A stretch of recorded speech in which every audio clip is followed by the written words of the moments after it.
말씀 나누겠습니다. 오늘 말씀은요, 마태복음 28장 16절에서 20절 말씀입니다. 마태복음 28장 16절에서 20절 말씀인데요. 지난주에 부활주일이었기 때문에 부활하신 예수님과 제자들이 마지막에 무슨 대화를 나눴는지가 또 궁금해졌어요. 그래서 이 말씀을 가지고 같이 좀 나누겠습니다. 마태복음 28장 16절에서 20절 보십시오. 같이 한번 읽을게요. 길지 않으니까 같이 한번 읽겠습니다. 시작. 11 제자가 갈릴리에 가서 예수께서 지시하신 산에 이르러 예수를 배웠고 경배하나 아직도 의심하는 사람들이 있더라. 예수께서 나와 말씀하여 이르시되 하늘과 땅의 모든 권세를 내게 주셨으니 그러므로 너희는 가서 모든 민족을 제자로 삼아 아버지와 아들과 성령의 이름으로 세례를 베풀고 내가 너희에게 분부한 모든 것을 가르쳐 지키게 하라. 볼지어다 내가 세상 끝날까지 너희와 항상 함께 있으리라 하시니라. 아멘. 예수님이 승천하시기 마지막 전에 제자들과 만나는 장면입니다. 예수님은 부활하신 다음에 다락방에 숨어있는 제자들에게 나타나셔서 너에게 평강이 있을지어다 말씀하셨잖아요. 그리고 나서 예수님이 어디로 가셨냐면 갈릴리로 가셨습니다. 갈릴리로 가시는데 사실 예수님께서 십자가에 돌아가시기 전에 마지막 6월 만찬 때 제자들한테 이런 말씀을 하신 적이 있으셨어요. 그러나 내가 마태복음 26장 32절입니다. 그러나 내가 살아난 후에 너희보다 먼저 갈릴리로 가리라. 내가 살아난 후에 먼저 갈릴리로 가리라 라고 말씀하셨어요. 그러니까 나를 만나려면 갈릴리로 와라 이렇게 말씀하신 거예요. 제자들은 예수님이 부활하셨다는 사실을 처음엔 믿지 못했기 때문에 두려워서 다락방에 숨었어요. 그런데 예수님이 오셔서 부활을 증거해 주시니까 그제서야 예수님의 부활을 믿었잖아요. 그때 이제 이 생각이 난 거예요. 살아난 후에 너희보다 먼저 갈릴리로 가리라. 그래서 제자들이 전부 다 갈릴리로 간 거예요. 갈릴리로 가고 오늘 여기 말씀대로 11 제자가 갈릴리에 가서 예수께서 지시하신 산에 이르러 이렇게 본문이 시작됩니다. 11 제자란 얘기는 한 제자가 빠졌어요. 누구요? 가룟유다는 죽었어요. 여기서 궁금한 것은 갈릴리에 가서 예수님께서 지시하신 한 산이에요. 이 산이 어딜까요? 지시하신 산이라고 하는데 어디라고 딱 나오지 않거든요. 지시하신 산에 이르러. 여러분 어디일 것 같아요? 제자들은 이 산이 어딘지를 알았던 거예요. 예수님과의 특별한 추억이 있었던 산일 거예요.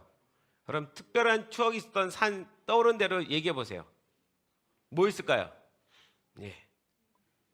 헤븐스하고 청년이 얘기하면 커피 한 잔 쏩니다. 정확한 뭐라도 얘기하면 어디일까요?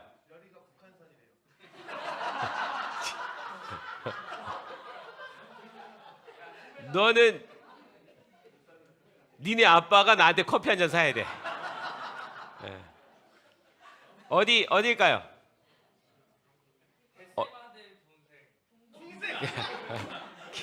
겟세마네 동생. 겟세마네 동산은 예루살렘에 있어요. 뭘까요? 어딜까요? 은우 선생님, 갈릴리 어디가 갈릴리에서 제일 헬몬산. 그렇죠. 헬몬산일 수도 있죠.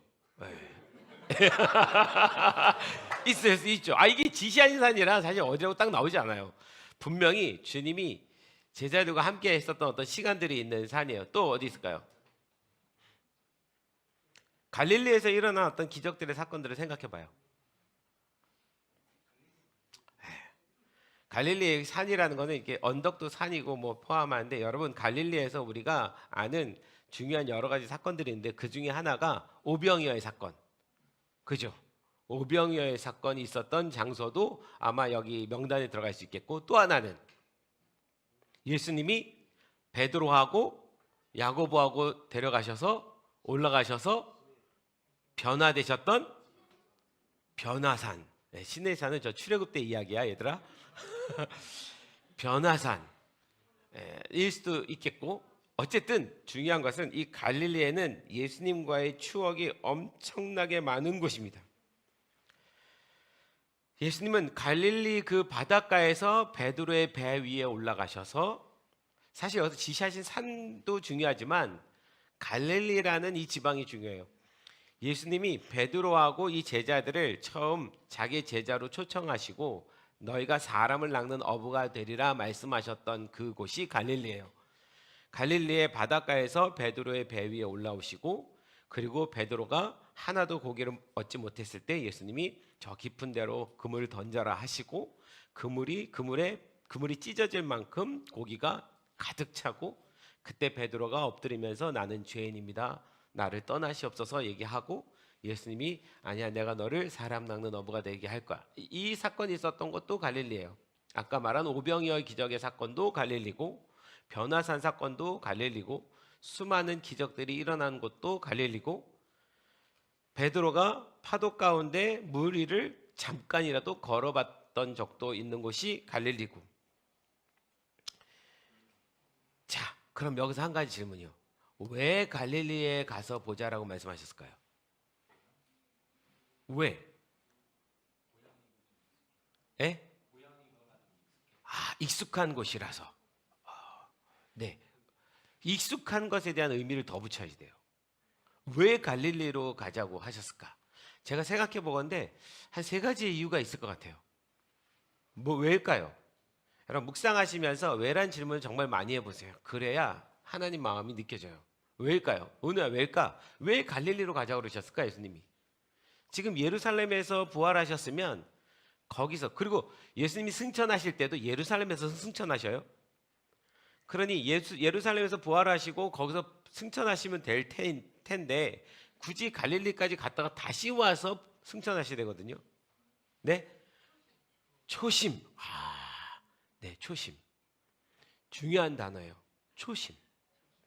어떤 초심이요? 주님과 처음 만났던 곳이에요. 예수님의 말씀을 처음 들었던 곳이에요. 예수님의 기적을 처음 맛봤던 곳이에요. 예수님이 진짜 메시아인가라고 한 번쯤 생각해 보게 됐던 곳이에요. 그리고 처음 만난 그때는 순수할 때예요. 아직 욕심이 없을 때예요. 예수님과의 귀한 추억이 남아 있습니다. 자, 이 초심을 세 글자로 말하면 뭐가 될까요? 예수님과의 첫사랑. 예수님과의 첫사랑의 시간이에요.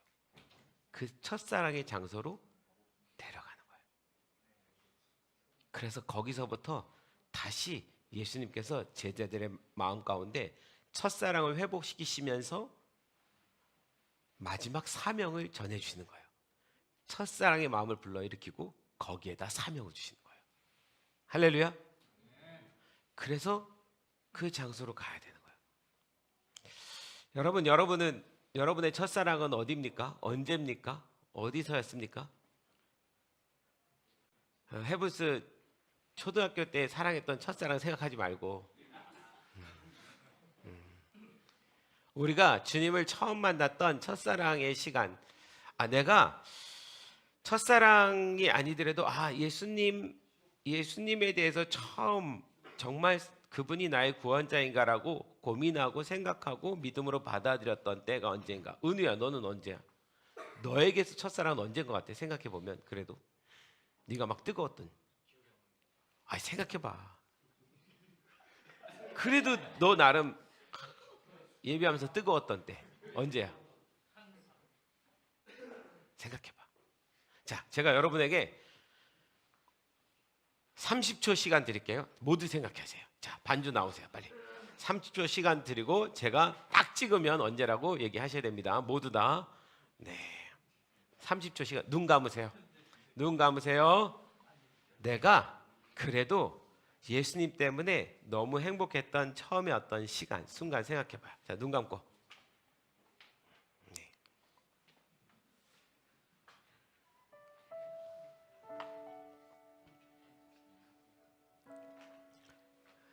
우리의 갈릴리로 다시 한번 돌아가 보세요.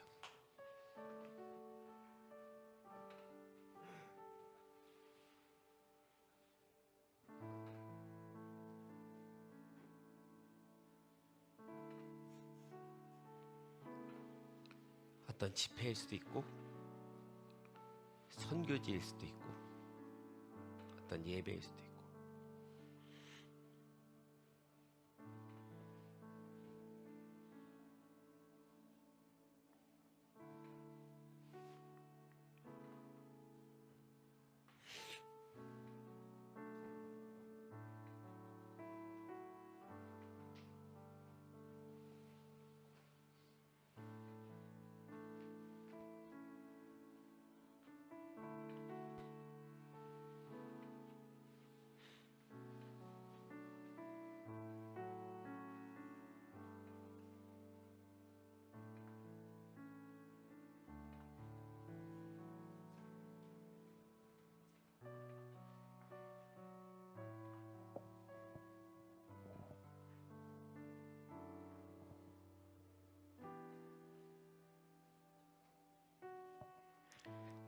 자, 이제 물어볼게요.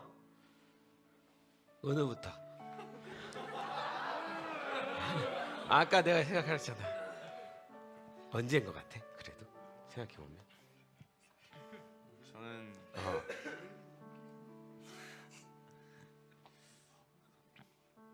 고2, 고3 고2, 고3 어떤 때? 뭔 일이 있었어? 그냥 어, 열심히 공부하면서 네가? 예, 어쨌든 그냥 그때가 제일 어. 뜨거웠던 것 같습니다. 아, 예수님과의 어떤 마음이 예, 그 공부하면서 그 예배하고 할 때 얘기하는 거 아니야? 예, 그치, 저희 매일. 노래다비도 할 때 매일 예배를 인도하고 예배 드렸거든요. 그때가 제일. 할렐루야. 아멘. 다시 회복할지어다.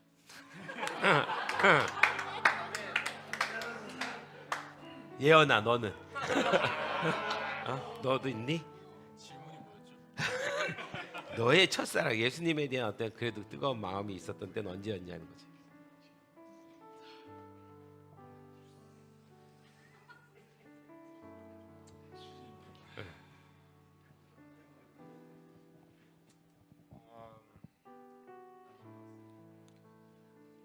아직 안 웃어.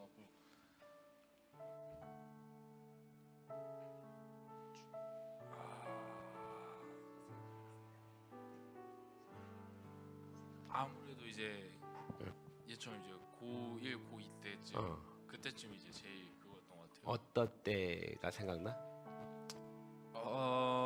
지금 크게 생각나는 건 이제 제주도 캠프 그럴 때 갔을 때 그런 좀 기억들이 좀 남아 있는 것 같아요. 오케이, 좋습니다. 자, 이왕 간 김에 그냥 요 라인 요까지만 가자. 청년. 너는 저는 중3 고1 때 뭔데? 저도 그냥 레냐븐스에서 캠프 가고 성교 가고 했을 때 그때 제일 주님 가장 가까이서 관계를 맺었던 것 같아요. 역시 캠프가 크네. 자, 너는? 저도 첫 번째 그 제주 캠프 때가 제일 그랬던 것 같습니다. 야, 그렇구나. 제주 캠프 컸구나. 넌? 고등학교 2학년 때 독일 캠프 가가지고. 독일 캠프가. 얘는 레벨이 달라요. 누구는 제주 캠프인데 얘는 독일 캠프래. 독일 캠프요. 아, 좋아요. 네. 여러분, 이 다음 세대에게 캠프가 얼마나 중요한지 알겠죠? 정말 중요합니다. 네. 그 캠프 때 만난 주님이 제일 커요. 저도 마찬가지인 것 같아요. 중학교 때, 고등학교 때 캠프 때 제일 은혜를 많이 받은 것 같아요. 요번에 8월달에 이 팀 수양관이라고 불광동에 있는 그 수양관에서 우리 캠프 합니다. 불광동으로 한 이유는 우리 어른들이 저녁에는 와서 함께 예배하고 같이 기도할 수 있도록 쉬운 공간으로 이렇게 해놨거든요. 그래서 여러분 오시면 참 좋겠습니다. 우리 이 헤븐스 청소년들 예배이기도 하지만 제주 캠프 때에도 수많은 청년들이 가서 같이 도왔어요. 얘들아, 니네 이번에 선생님으로 가서 발렌티어로 가서 도와줘야 돼. 다 우리 다음 세대 아이들. 이번 이 캠프가 이 리빌더스 모임에서 하는 첫 번째 캠프예요. 첫 번째 캠프라 굉장히 또 의미를 부여하고 있습니다. 여러분 같이 기도하면서 잘 준비했으면 좋겠어요. 자, 각자에게 그래도 내가 주님을 조금 뜨겁게 만난 어떤 시간들이 있어요. 그 시간으로 주님이 간혹가다 우리를 초청을 하십니다. 저는 왜 굳이 갈릴리에서, 아니 예루살렘에서 승천하셔야 되는데 다시 갈릴리까지 굳이 예수님이 거기서 보자로 가신 건 그 제자들의 마음에 예수님과 함께 있었던 그 시간들을 다시 떠올려 주게 하는 거예요. 그리고 만약에 예루살렘에서 예수님이 제자들을 만났다면 제자들은 또 딴 생각했습니다. 무슨 생각했을까요? 예수님이 부활했어? 예루살렘에서? 그러면 예수님이 로마를 확 뒤집어 엎고 정권을 찬탈해서 이 나라를 회복하는 거 아니야? 이런 기대감을 가졌을 거예요. 왜냐하면 예루살렘은 정치적인 도시니까. 근데 예수님은 그걸 원치 않았어요. 이스라엘만 해방시키기 위해서 오신 정치적인 지도자가 아니에요. 온 열방을, 온 세계를, 우리 같은 이방인들을 구원하러 오신 분이에요. 할렐루야. 그래서 갈릴리로 가는 거예요. 여러분, 갈릴리에 별명이 하나 있어요. 무슨 갈릴리예요? 이방의 갈릴리. 이사야에서 말씀했잖아요. 이방의 갈릴리에 제일 먼저 빛이 임할 거라고. 그래서 갈릴리는 이방을 의미해요. 이방에서 예수님께서 선포하십니다. 뭐라고요? 제자들에게 너희는 가서 모든 족속으로 제자를 삼고. 이 비전을 갈릴리에서 주시는 거예요. 왜요? 이스라엘만을 위한 구원이 아니에요. 이스라엘은 그 안에 중요한 의미로 포함되어 있어요. 그러나 이스라엘을 통해서 열방이 돌아와야 돼요. 그러니 제자들의 마음, 우리 인간은, 우리 사람은요 진짜 편협해요. 예루살렘에 있으면 예루살렘만 생각하는 거예요. 주님이 갈릴리로 데려가서 누구도 인정하지 않는 이방이라고 여기는 그 지역에 들어가서 온 열방, 모든 이방인들의 구원을 선포하시는 거예요. 첫 번째는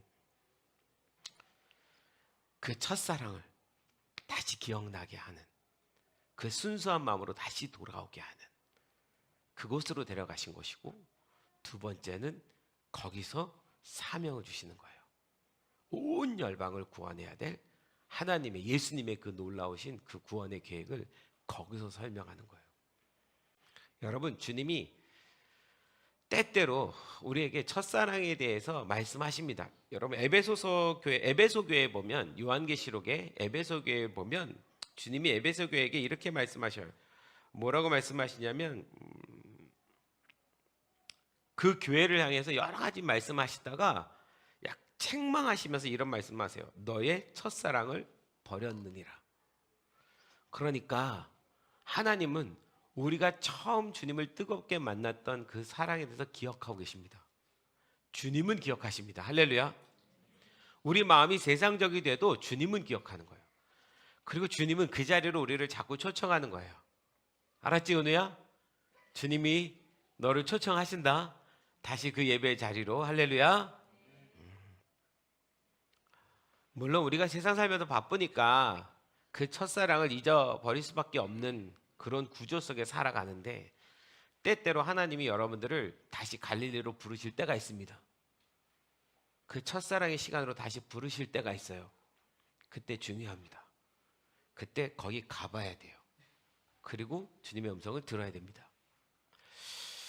제가 이 말씀을 그냥 부활절 이후에 예수님이 제자들과 뭘 하셨는가라는 말씀 때문에 이 말씀을 이렇게 보다가 저도 똑같은 마음이 들었어요. 제가 필리핀 보홀에 가잖아요. 가는 이유는 딱 하나거든요. 거기 미라클 교회 보는 거예요. 그 미라클 교회 이름을 어떻게 보면 제가 지었거든요. 제 목숨과도 맞바꾼 교회였거든요. 너무 오랫동안 잊고 있었는데 저는 제 마음에 성령님이 저를 그쪽으로 초청하신다는 마음을 받았어요. 이렇게까지 움직여 본 적이 없어요. 팀 말고 개인적으로 가본 적이 없습니다. 그런데 하나님이 거기로 오라고 하시는 것 같아요. 그래서 굳이 무리하면서까지 가보자 그러고 가는데, 제가 오늘 말씀을 보면서 또 깨달았어요. 나를 갈릴리로 부르시는구나. 그때가 97년이었어요.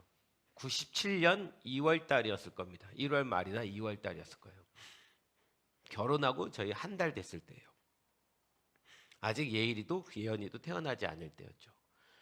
제가 92년도부터 이 선교를 했어요. 92, 93, 94, 95, 96, 97. 그러니까 7번째 선교였어요. 근데 결혼하고 첫 선교였어요. 문제는 저도 고민이 많았어요.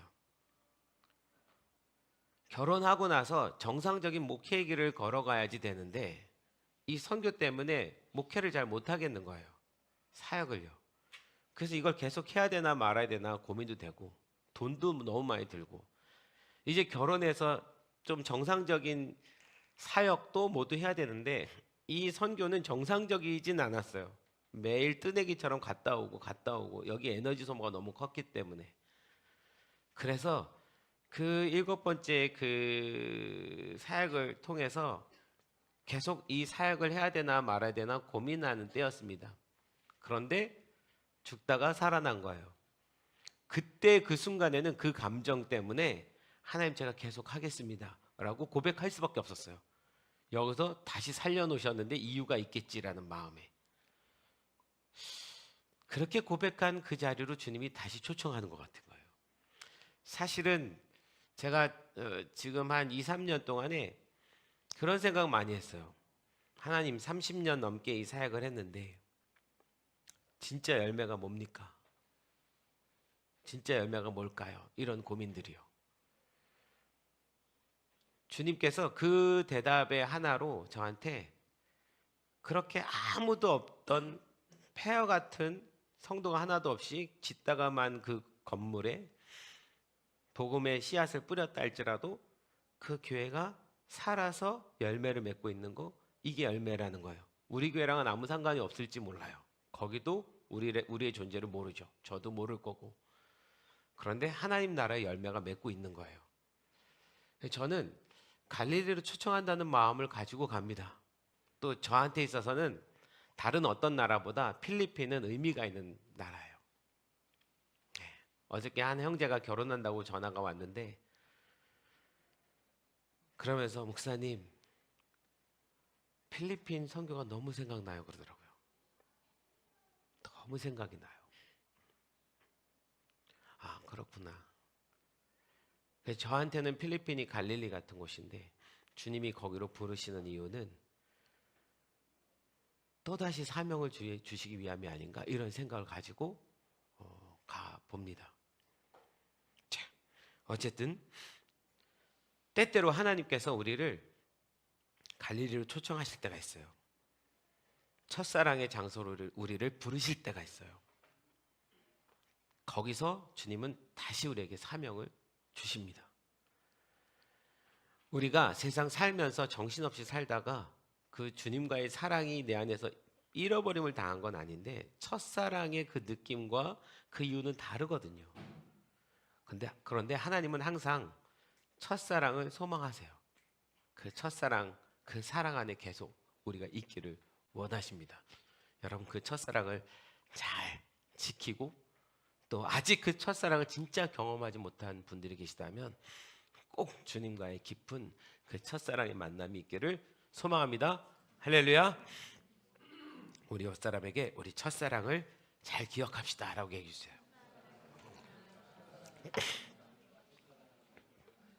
그런데 이 말씀에 보면 17절에 보면 예수를 배웠고 경배하나 예수를 보고 경배했잖아요. 경배하나 아직도 의심하는 사람들이 있더라. 지금 11명 만났는데 그 11명 중에 아직도 의심하는 사람들이 있더라. 이게 2018년도에 사실 제가 이 말씀을 묵상하고 여기서 좀 충격을 받았어요. 이야, 제자들은 진짜 와 말이 되나?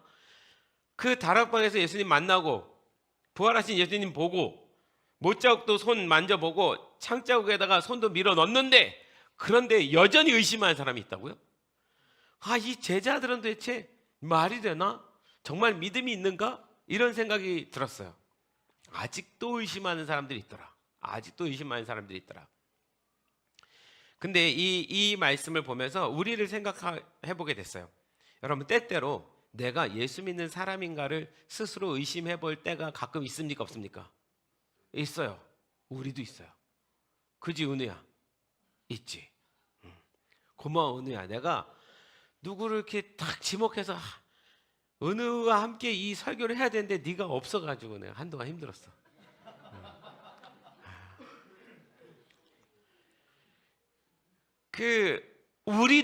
우리도 이게 믿음을 잃어버렸다는 얘기가 아니라 내가 나라는 사람이 나의 연약함 때문에 나의 죄성 때문에 세상 살다가 야 이런 내가 예수 믿는 사람 맞나? 이런 생각이 문득문득 들 때가 있어요 없어요? 있어요. 이거 의심입니까 아닙니까? 이것도 의심이에요. 여기서 이 의심은 불신하고 다릅니다. 뭐라고요? 불신하고 달라요. 분명히 구분해야 됩니다. 아직도 불신하는 사람들이 있더라라고 말했으면 그건 예수 안 믿은 거예요. 그러니까 부활을 못 믿는 사람인 거예요. 그때까지. 그런데 불신이란 단어가 아니라 의심하는 사람들이 있더라. 저는 이 의심이란 단어를 보는 순간 제 머릿속에는 불신으로 읽었어요. 어떻게 예수님을 아직도 불신할 수 있을까? 야, 이러면 누가 예수를 믿는단 말이냐? 이렇게 생각을 했는데 이 의심이란 단어에 대해서 그때 2018년도인데요. 성령님이 저에게 의심이란 단어가 뭔지 정확히 알아야 된다고 그런 마음을 주셔서 제가 그때 찾았어요. 그래서 이 의심이란 단어를 깨달았는데 여러분 이 의심하다라는 단어는 헬라어인데 헬라어로 디스타조라는 단어입니다. 디스타조. 이 디스타조는요. 디스라는 단어와 히스템이라는 두 단어가 합쳐져서 디스타조가 된 거예요. 이 디스라는 단어는 두 번, 이중의 이런 뜻이에요. 두 번, 두 가지, 이중의. 뭔가 두 가지, 이중의 이런 의미예요. 히스테미는 서 있다, 서 있는 자세를 의미합니다. 자, 그러면 이 두 단어를 합치면 어떻게 돼요? 서 있긴 서 있는데 어떻게 서 있어요? 이중으로 서 있어요. 그래서 이 단어를 합치면 어떤 뜻이 되냐면 두 갈래길에 서 있다. 두 마음 사이에 머뭇거리다. 이런 뜻이에요. 이게 의심입니다. 두 갈래길에 서 있는 거예요. 두 마음 사이에서 머뭇거리는 거예요. 성경에서 불신이라는 단어를 쓸 때는 아피스티아라는 단어를 씁니다. 보통 불신은 아피스티아예요. 믿음이 아예 없는 상태를 가리키는 단어가 아피스티아예요. 그런데 이 단어를 쓰지 않았다는 것은 불신은 아니란 얘기인 거예요. 디스타조는 확신과 불확신 사이에서 마음이 나누어져서 어느 한쪽으로 발을 내딛지 못하고 있는 망설임이나 주저함을 의미합니다. 그러니까 부활하신 예수님 만났어요. 그건 알겠어요. 이제 믿겠어요. 그런데 뭘 해야 될지 모르겠는 거예요. 예수님은 다른 몸을 가지신 분이에요. 시공간을 초월해서 다니시는 분이에요. 그리고 자꾸 가신대요. 제자들이 이 예수님 앞에서 그럼 나는 뭐 해야 되는데요? 뭘 어떻게 해야 되는데요? 당황스러움이에요. 뭘 어떻게 해야 될지 모르겠는 거예요. 예수님만 따라가면 된다고 생각했는데 예수님이 가신대요. 그러면 나는 뭘 해야 되느냐 말이에요. 예수님의 부활은 믿으나 내가 예수님과 함께 어떻게 살아갈지 모르겠는 거예요. 그 갈림길에 서 있어요. 이게 의심입니다. 근데 여러분 이 의심은 우리도 가끔 있어요. 예수님 열심히 따라가다가 내 삶에 어려움이 오거나 환란이 오거나 뭐 아니면 너무 바쁘거나 아니면 내가 돈을 너무 또 사랑해서 따라가거나 그러다 보면 내가 주님을 따라가는 것이 아니고 세상을 따라가고 있는 나를 볼 때가 있어요. 근데 그렇다고 해서 내가 예수님 버린 거 아니에요. 그지 은우야? 버리지 않았어요. 그런데 세상을 따라 열심히 그냥 가고 있는 거예요. 그때 내가 그 갈림길에 서 있는 나를 봐요. 세상도 살아가야 되는데 예수님도 잘 믿어야 되는데 이 갈림길에요. 서 있는 우리를 봐요. 여러분 지금 이 갈림길에 제일 서 있는 애들이 누굴까요? 얘네예요. 얘네. 요 대학 들어간 애네. 새내기들. 이제 세상에 발 디뎠거든요. 부모의 그늘에서 벗어났거든요. 이제 막 세상에 여러 친구들 만나거든요. 그 좋습니다. 얘는 배워야 되고 세상을 깨달아야 되고 그리고 성공해내야지 돼요. 근데 지금 한 길로만 가다가 다른 한 길을 또 만나서 두 길이 된 거야. 알겠지, 은우야? 네가 이스라엘에서 고1, 고2 때 막 도르 다비드 예배 드릴 때 도르 다비드잖아. 도로 다윗으로 돌아간 얘라는 얘기 아니야, 그지? 도르 다비드. 할렐루야. 도로. 그래서 그때는 선택이 없이 그것이 내가 해야 될 일이구나라고 했지만 이제 한국 와서 학교 가서 뭐 하다 보니까 또 다른 선택의 길이 생기거든. 이 두 개가 이 갈림길에 이 두 개를 하나로 합치는 것이 참 힘듭니다. 지금은 두 갈래로 보여요. 근데 너뿐만이 아니야. 부모님들이 그 삶을 살았어. 직장 가면 여기 주일날은 이 길에 서 있는데 월요일날 직장 가면 이 길에 서 있는 거야. 이 양쪽 길에 맨날 서 있는 연습을 하는 거야, 우리는.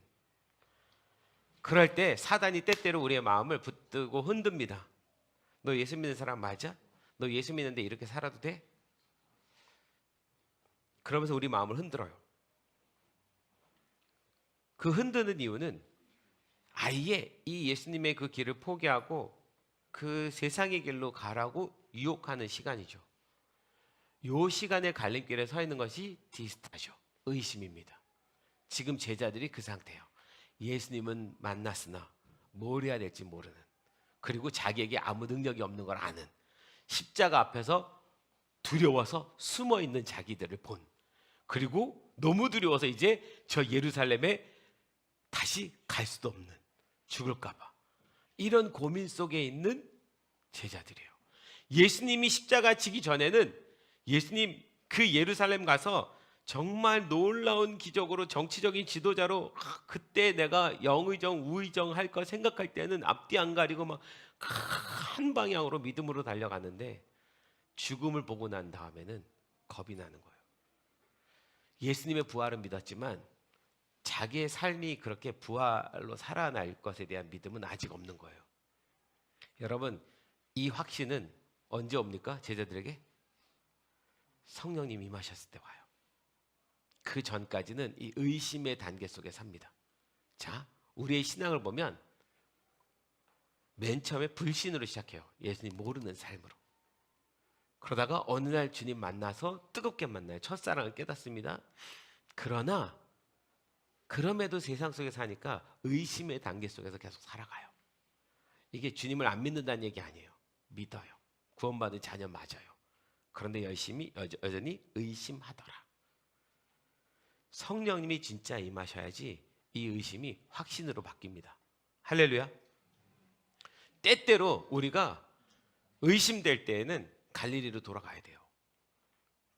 그리고 거기서 첫사랑을 회복하고 다시 성령님의 자리로 돌아가야 돼요. 성령님이 우리를 이끌어 주셔야 됩니다. 그 시간이 여러분들이 꼭 있기를 소망합니다. 있어야 됩니다. 아멘. 이게 의심이에요. 예수님을 따라 적극적으로 살아가다가 가끔 이 망설임과 흔들림이 와요. 저도 제 안에 끊임없는 의심이 있음을 깨달아요. 내가 가는 길이 맞을까? 내가 지나간 모든 세월 했던 그 길이 맞을까? 앞으로 가는 길은 맞을까? 나는 좋은 그리스도인이 맞을까? 나는 좋은 목회자가 맞을까? 내가 목회하는 것이 맞을까? 우리 성도들은 잘 가고 있을까? 우리는 하나님께 잘 순종받고 가고 있을까? 최근에는 우리 이제 대학생 들어간 이 새내기들이 이 갈림길에서 어떻게 주님 앞에 잘 나아갈 수 있을까? 이런 고민들 끊임없는.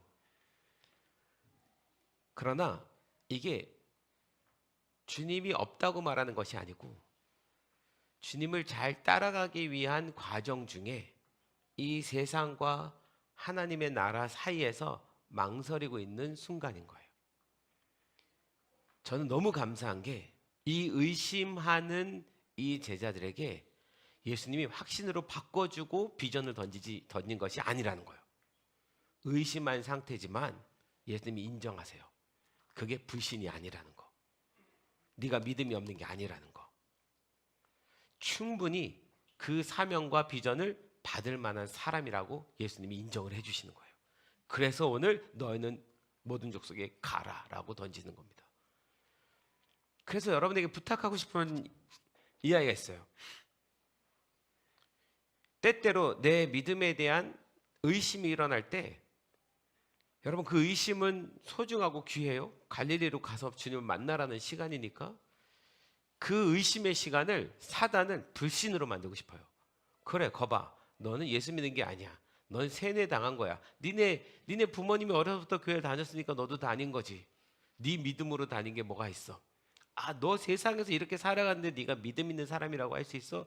넌 믿는 거 아니야. 이런 불신을 끊임없이 가져다 주려고 합니다. 그때 여러분 깨달으세요. 내가 내 안에 그 의심은 주님을 정말 잘 따라가고 싶어서 서 있는 의심이지 내가 주님을 믿지 않겠다라는 불신이 아니라는 거. 할렐루야. 따라하세요. 나는 의심할 수는 있지만 불신할 수는 없어. 할렐루야. 그지 은우야. 의심은 끊임없이 들어올 수 있어요. 저도 대학교 때 진짜 많이 고민했어요.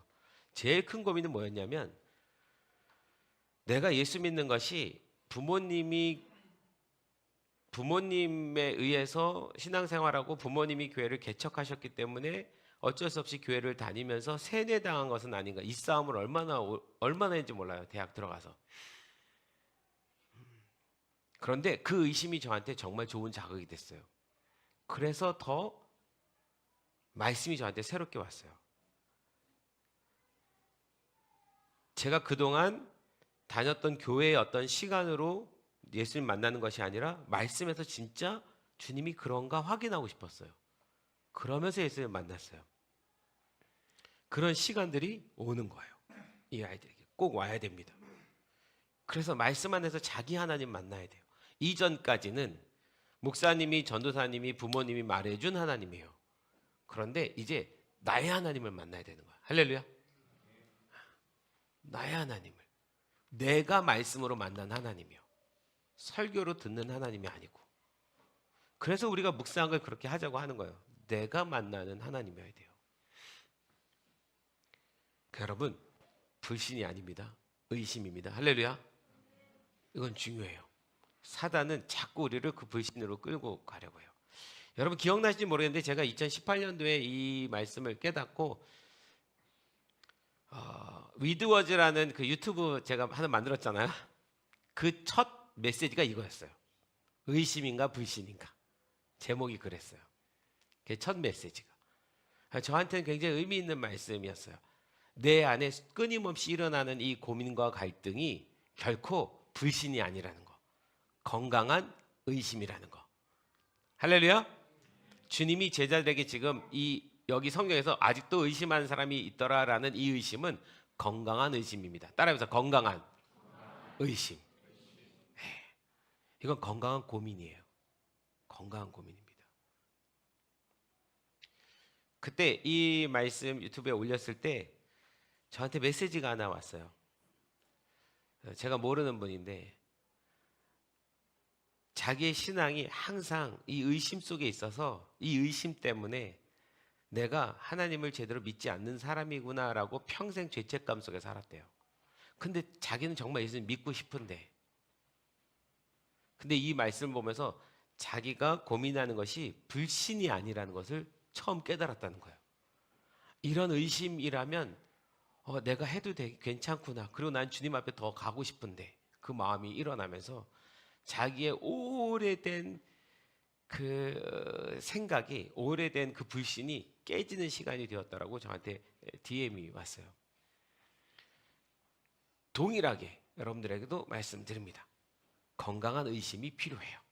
지금 이 시간은 바로 그 시간입니다. 그래서 성경에서 불신이라는 단어를 쓰지 않고 의심이라는 단어를 써준 거예요. 이 정도만 돼도 예수님께서 비전을 던질 수 있다 없다? 있다요. 할렐루야. 있어요. 근데 지금 이 순간에 비전을 던지는 게 맞아요. 길을 정확하게 설명해 주시는 거예요. 어디로 가야 될지를. 여러분, 때때로 내 안에 이런 의심이 드는 순간은 주님이 길을 정확하게 가르쳐 주려고 하는 시간이란 것을 믿으십시오. 아멘. 네, 믿으십시오. 사단은 거기서 우리를 불신으로 끌고 가려고 하는 거지만 이 의심에서 예수님은 우리를 확신으로 끌고 가려고 하시는 거예요. 아멘. 자, 불신에서 의심으로, 의심에서 확신으로 가는 겁니다. 할렐루야. 이 라임이 딱 맞죠? 불신, 의심, 확신. 할렐루야. 유라임, 라임이 딱 맞지? 할렐루야. 정신 차리고 들어. 그리고서 예수님께서 제자들에게 놀라운 비밀을 말씀하십니다. 그 갈림길에 서 있는 제자들에게 하늘과 땅의 모든 권세를 내게 주셨으니 그러므로 너희는 가서 모든 민족을 제자로 삼아 아버지와 아들과 성령의 이름으로 세례를 베풀고 내가 너희에게 분부한 모든 것을 가르쳐 지키게 하라. 볼지어다 내가 세상 끝날까지 너희와 항상 함께 있으리라. 이 비전을 던지십니다. 이 비전을 셋으로 나누면 이렇게 돼요. 첫째, 하나님은 하늘과 땅의 모든 권세를 받으셨고 그 권세를 자녀된 우리에게 주셨다라는 사실입니다. 아멘. 기억해.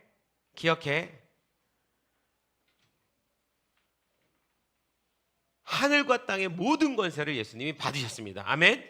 부활하신 예수님 받으셨어요. 죽음의 권세를 이기셨기 때문에 더 이상 다른 권세가 있을 수가 없어요. 하늘과 땅의 모든 권세를 받았습니다. 그 받으신 그 주님이 그 권세를 예수를 믿는 자녀에게 주셨습니다. 할렐루야. 영접하는 자 곧 그 이름을 믿는 자들에게는 하나님의 자녀가 되는 권세를 주셨으니. 그래서 은우야, 너에게 무슨 권세가 있어? 하늘과 땅의 권세가 있어요. 이거를 믿음으로 사용할 수 있는 사람이 있고 아직 사용하지 못한 사람이 있을 뿐이에요. 아멘. 명렬아, 너에게 하늘과 땅의 권세가 다시 있어. 네가 그 학교에서 그 권세를 사용하면서 살기를 소망한다.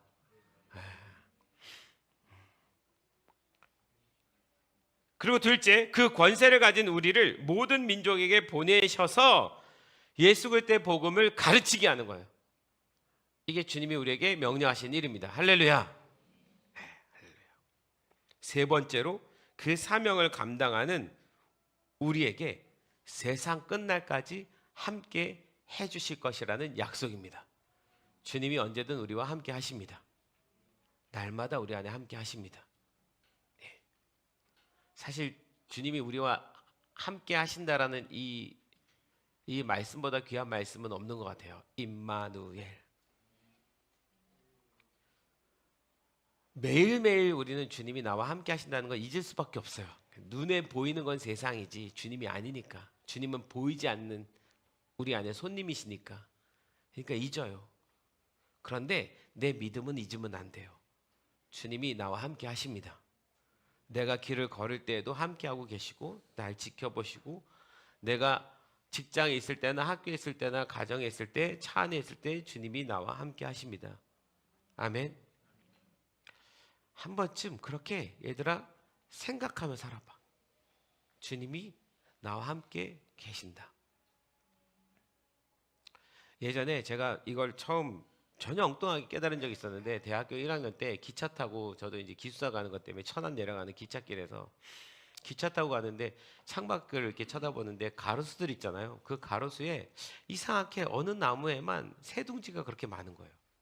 그러니까 제가 볼 때는 똑같이 생긴 나무인데 그 나무에만 새둥지가 뭐 7개, 8개가 있고, 어디는 하나도 없고, 어디는 또 한 3, 4개 있고, 어디는 없고. 나 같으면은 나무 둥지를 새가 이 나무에다 하나씩 자기 나무, 자기 집처럼 하나씩 지으면 될 건데, 그 나무에만 막 7개씩 있고. 여러분 지나다니면서 꼭 보세요. 새둥지가요, 한 개 있는 나무들도 뭐 가끔 있겠지만 대부분 보면 2, 3개씩 있습니다. 한 나무에. 그게 너무 궁금했어요. 질문이 많은 사람이니까. 나도 모르게 하나님 신기하네요. 새가 왜 저 나무에 둥지를 저 나무에만 저렇게 둘까요? 근데 제 머릿속에 생각이 드는 거예요. 그건 새가 저 나무의 둥지를 틀어야 되는 이유를 새는 정확히 알기 때문이야. 우리는 모르지만 새의 세상에서 볼 땐 이 나무가 제일 좋은 환경 속에 있는 어떤 나무라는 거죠. 이 세상에 있는 그 작은 새도 자기가 어디에 집을 짓고 살아야 자기에게 좋은지 그 정보를 다 알고 있구나. 그러다가 또 하나 생각했어. 근데 새는 이 정보를 어떻게 알지? 새가 이걸 어떻게 알고 있지? 그리고 그 새들이 새끼를 낳았을 때 그 새끼는 또 어떻게 그것들을 알지? 우리 그냥 이걸 본능이라고 생각하지만 저는 그때 문득 무슨 생각이 드냐면, 우와, 하나님이 이 새에게 어떻게 살아갈지에 대한 모든 방법을 다 가르쳐 주셨구나. 저 새 한 마리도 하나님의 주신 은혜 속에 사는 거구나. 그렇게 생각하면서 이 생각이 확장이 되는데요. 새만 그게 아니라, 와, 저 나무도 그럼 자기가 어떻게 살아갈 줄 아나 해. 와, 저기 있는 개도, 저기 있는 땅 속에 있는 모두, 온 세상의 모든 것들이 하나님이 그 모든 것들이 어떻게 살아가야 될지 하나님께서 다 지식도 주시고 은혜도 주셨다는 것을 깨닫게 된 거예요. 그러다 보니까 이 세상의 모든 것이 하나님의 은혜가 없이 굴러가는 게 없는 거예요. 그 순간 저한테 특이한 경험이 있었습니다. 하나님은 어디든 계신다. 저 새에게도 하나님은 계신다.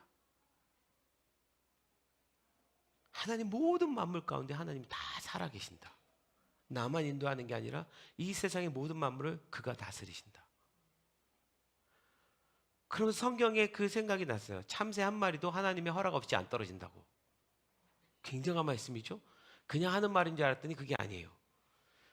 참새 한 마리가 떨어지는 것도, 떨어져 죽는 것도 하나님의 허락하심이 있어야 된대요. 그럼 이 땅에 하나님의 허락하심 없이 진행되는 일이 없는 거예요. 그러다가 와, 하나님이 어디든 다 계시구나 라고 하는 순간 하나님이 이 공기 속에 계신다는 느낌이 든 거예요. 내가 호흡하잖아요. 이 호흡해서 내가 살잖아요. 내가 호흡할 수 있는 이 산소도 하나님 주신 건데, 그럼 이 산소를 하나님 거두시면 나는 죽는 건데, 그럼 이 산소 속에 하나님이 계시구나 라고 생각하면서 소름이 돋았어요. 이 나를 둘러싸고 있는 이 공기가 하나님의 품 같은 거예요. 그 기차 속에서 엉엉 울었습니다. 막 온몸에 소름이 돋아가지고 미칠 것 같은 거예요. 하나님의 품이 나를 안고 있는 것 같은 거예요. 이게 제가 처음 깨달은 하나님이 나와 함께 하신다는 의미였어요. 그럼 제가 이렇게 걸어갈 때 이 공기를, 이 산소를 부딪히는 그 모든 순간이 하나님과 부딪히는 시간이라고 생각했어요. 너무 흥분해서요. 너무 좋아가지고요. 그게 대학교 2학년 때고요. 2학년 때였네요. 제가 막 학교에 달려갔어요. 찬양팀 제가 활동을 할 텐데 찬양팀 멤버를 다 불러 모았어요. 한 30명 있었거든요. 제가 리더였는데, 일로 와봐, 앉아봐. 내가 오늘 정말 신기한 거 깨달았어. 그러고는 칠판에다 그림을 그리면서 그날 깨달은 거 참새부터 해가지고 깨달은 걸 막 설명해서 미친 듯이 설명했어요. 듣거나 말거나. 제 친구들하고 후배들, 뭐 1학년생, 그날 다 같이 막 하나님의 함께 하심에 막 예배했어요. 저는 그날을 잊을 수가 없어요. 가끔, 근데 그때와 같은 그 감정의 그 소용돌이와 그 소름 돋음이 지금 있진 않아요. 지금 믿음으로 받아들이는 거죠. 근데 제가 여러분에게 지금 이 말씀을 드린 건 하나님이 항상 우리와 함께 하신다라는 그 말이 관념적이거나 그냥 생각적인 것이 아니길 바라요. 꼭 경험하기를 소망합니다. 할렐루야. 얘들아 꼭 경험해 보거라. 하나님이 나와 어떻게 함께 하시는지를 생각해 보세요. 그러면 주님의 함께 하심이 분명히 계십니다. 이렇게 주님이 세 가지로 말씀을 하신 거예요. 그리고 제자들에게 순종을 부탁하신 거죠. 예배팀 나와주시고요. 여러분, 때때로 우리가 매일매일 주님 앞에 살아가는데, 믿음으로 살아가는데,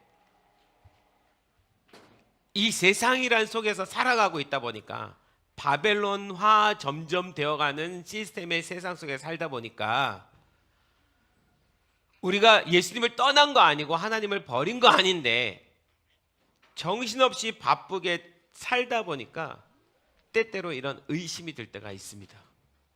그런데 주님이 우리에게 말씀하시는 거예요. 의심할 수 있어. 그거는 건강한 의심일 수 있어. 그때 우리에게 말씀하십니다. 그래서 갈릴리로 초청하시는 거예요. 나와 함께 했던 첫사랑 그 자리로 돌아와. 내가 거기서 다시 설명해 줄게.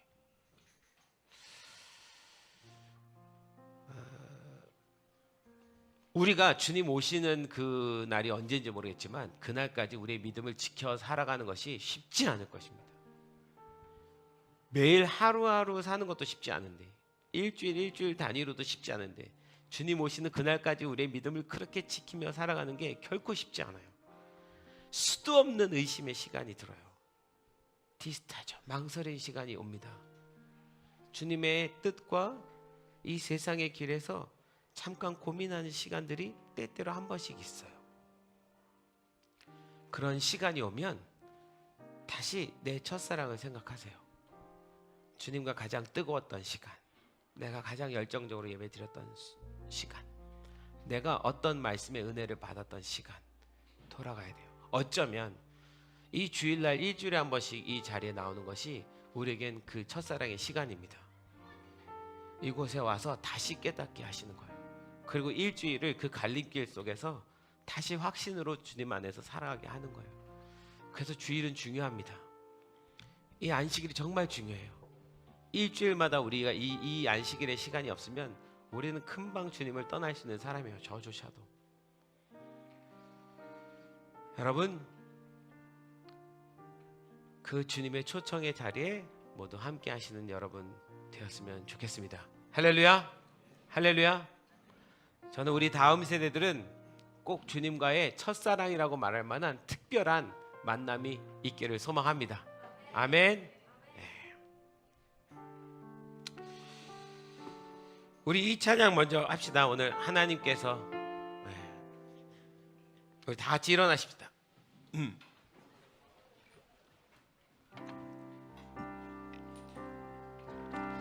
요한복음 3장 16절 말씀이 정말 귀하더라고요.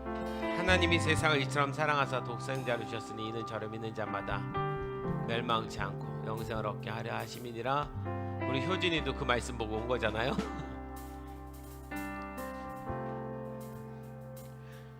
여러분, 하나님께서 우리를 너무 사랑하셔서 독생자를 아낌없이 주셨다는 이 진리를 믿음으로 잘 받으십시오. 이것을 처음 믿었을 때가 우리가 첫사랑의 시간이거든요. 우리 그 마음으로 같이 찬양합시다. 하늘보다 높으신 주 사랑, 바다보다 넓으신 주 사랑, 나를 향한 크고 높으신 사랑, 헛되고 헛된 그 모든 것 내게서 멀리 거두셨네. 나의 수치 찬양되었네. 영원히 감사드리리 주님의 그 은혜, 날 찾아주신 그 사랑, 오 주님 내 전부 사랑해요 경배해요. 오 주 위에 살리 영원토록 신실하신 주 사랑을 전하. 하나님께서 세상을 사랑하사 독생자를 주셨으니 믿는 자는 영생을 얻으리. 하나님께서 세상을 사랑하사 독생자를 주셨으니 믿는 자는 영생. 우리 두 눈을 감고 가슴에 손을 대고 하나님께서 세상을 사랑 사랑하시는지 생사를 주셨으니 믿는 자는 영생. 한 번 더 고백합시다. 확신으로 하나님께서 세상을 사랑하사 독생자를 주셨으니 믿는 자는 영생을. 난 믿네 난 믿네 믿음으로 고백합시다. 난 믿네 난 믿네. 다시 사신 독생자 다시 사신 독생자. 난 믿네 난 믿네 난 믿네 난 믿네 난 믿네 다시 사신 독생자 난 믿네 우리 믿음으로 난 믿네 난 믿네 난 믿네 다시 사신 독생자 난 믿네 주님 우리가 믿습니다 주님 난 믿네 난 믿네 다시 사시 다시 한 번 더 난 믿네 예 주님 우리는 당신을 믿습니다 그 사랑을 믿습니다 영원 전부터 사랑하신 그 사랑을 믿습니다 우리를 위하여 십자가에 돌아가시기까지 사랑하신 것을 믿습니다 그리고 날마다 영원토록 우리와 함께 하신 것도 믿습니다 그 믿음 안에 우리가 사랑합니다 우리 주님 앞에 그 믿음 한 번 더 고백하며 믿음으로 기도하며 잠깐 나아갑시다 기도합시다 예 주님 예 주님 주님 난 믿습니다 주님 믿습니다 이 믿음이 나의 전부입니다 주님 이 믿음이 나의 전부입니다 때때로 내 마음이 흔들릴 때가 있지만 어디로 가야 될지 알지 못하지만 망설이고 있지만 갈림길에서 고민하고 있지만 주님 내가 믿는 것은 주님이 날 위하여 십자가에 못 박혀 죽으셨다는 사실입니다 나를 구원하셨다는 사실입니다 내게 영원한 생명을 주셨다는 사실입니다 그 믿음으로 우리를 초청하여 주시옵소서 예 주님 예 주님 예 주님 다시 사신 독생자 난 믿네 난 믿네 난 믿네 다시 사신 독생자 난 믿네 난 믿네 난 믿네 다시 사신 하나님께서 세상을 사랑하사 독생자를 주셨으니 믿는 자는 영원을 얻으리 하나님께서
주는 내 전부 사랑해요 경배해요 오 주 위에 살리 영원토록 신실하신 사랑을 전하리 영원히 감사드리니 주님의 그 은혜 날 찾아주신 그 사랑 오 주님 내 전부 사랑해요 경배해요 주 위에 살리 영원토록 신실하신 우리 마지막으로 두 손을 주님께 드리면서 고백합시다. 영원히 감사드리니 영원히 감사드리니 주님의 그 은혜 날 찾아주신 그 사랑 오 주님 내 전부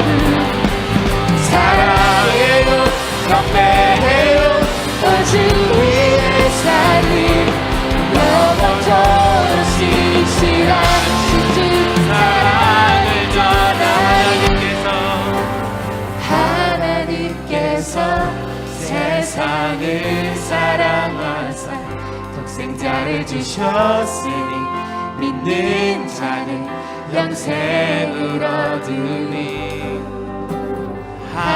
하나님께서 세상을 사랑하사 독생자를 주셨으니 믿는 자는 영생을 얻으니 난 믿네 난 믿네 주님 난 믿네 아멘. 난 믿네 다시 사신 독생자 난 믿네 난 믿네 난 믿네 다시 사신 독생자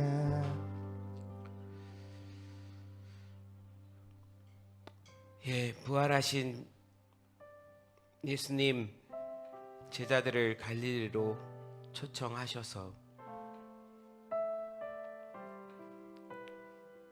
여전히 갈림길에서 의심하고 있는 제자들일지라도 제자로 삼으시고 끝까지 사명을 주신 거 감사합니다. 우리도 이러저러한 상황 속에서 날마다 흔들리고 망설이고 갈림길에 서 있는 사람들입니다. 그럼에도 포기하지 아니하시고 우리를 그 갈릴리로 초청하시고 첫사랑으로 다시 부르셔서 우리에게 주님을 향한 그 사명을 다시 또한 주실 것을 믿습니다. 주님, 이전에 그 뜨거운 주님의 그 사랑의 시간을 보내었던 주님의 종들을 기억해 주십시오. 다시 또 초청해 주십시오. 그래서 그 첫사랑을 회복하고 주님 앞에 더 깊이 따라올 수 있는 믿음의 사람들이 되게 도와주십시오. 주님, 이제 막 세상으로 발을 디디고 있는 우리 청년들을 기억해 주십시오.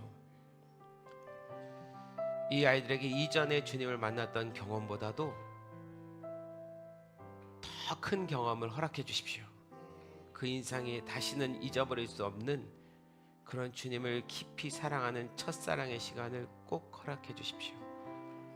온 땅의 열방 가운데 우리의 삶의 모든 순간순간에 우리와 함께 하시는 그 예수님을 만나고 느끼게 도와주십시오. 우리의 어린 다음 세대들도 그렇게 주님을 만나갈 수 있도록 인도하여 주십시오. 모든 주의 자녀들 가운데 주님과의 그 아름다운 추억이 있는 갈릴리를 꼭 허락해 주십시오. 그렇게 하나님께서 우리 빌라델비아 모든 성도들을 축복하시리라 믿습니다.